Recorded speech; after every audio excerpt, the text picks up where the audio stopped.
wolf, chow, and a lot of other dog mix. He's a neat dog, but he's great when his master's there and you've made an introduction. He wanted to play. He laid in my lap. He was Mr. Lap Dog. Yeah. You know, but when he's back in that yard by himself, he's a completely different dog. And so, you know, I thought after we were introduced that he would drop that and that we would be okay. And Santana was laying up on the deck of the patio. You haven't been over there yet, but asleep. Yeah. Asleep. And so we had the DirecTV guy there, and I had walked around to make sure the gate was closed.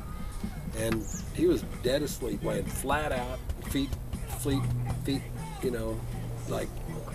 So I thought, well, you know, I can go check on this gate to make sure that. And I've got 3 padlocks, and the hole to slip the ring through to padlock the gate. Yeah. All of them are too. It's too small for every padlock I've got. But I digressed. So there's been on that side of the house, there's been a wash and some erosion, and so the fence is normally a 3-foot high fence, but it's only 30 inches because there's been erosion down from the side of the house. Mm-hmm. So it's built up with the erosion, so I'm going to have to get out there and throw it back up there and then put something on it to stop it from eroding. So it's only 30 inches there for about a 6-foot area. So I had brought him down there on the leash, and they had sniffed noses through the fence, and like 3 different times. One time there was some teeth on both sides and some growling, but mostly there wasn't any indication that there was going to be overt aggression. But I went down and was walking along the fence, and Marley, it was the dog's name. Terrible name for a dog. Came out and was baring his teeth at me and barking ferociously and growling. And I, you know, Santana doesn't usually protect me. He doesn't feel them. And all of a sudden there was a white flash, and they were nose to nose at the fence like this at the bottom of the fence, and then they went straight up the fence just that quick, and they were engaged at the top of this 30-inch fence. Yeah. And then the next thing I know, Santana's got a hold of the other dog, and he's half over the fence into their yard. And I grabbed him and pulled him back. And so it didn't last very long, but the other dog, she came running out.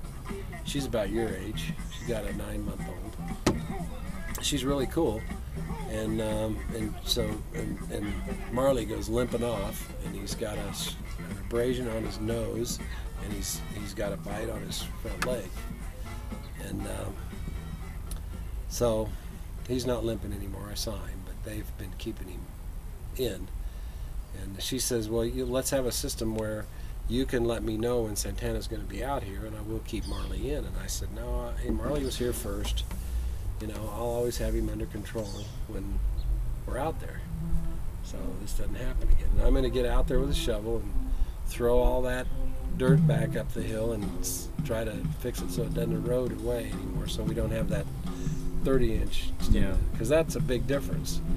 Is he can get up on a 3-foot high fence, but 6 inches makes a big difference. It was too easy for them to get to each other.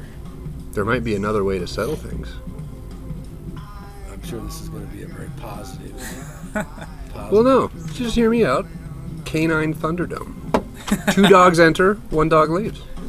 That's a foregone conclusion. There wouldn't be much doubt about how that would end up. Think they wouldn't go for that? The question was if the other dog was smart enough to just run around the outside until Santana dropped from exhaustion, and then he just came in and killed him. It worked for Mad Max.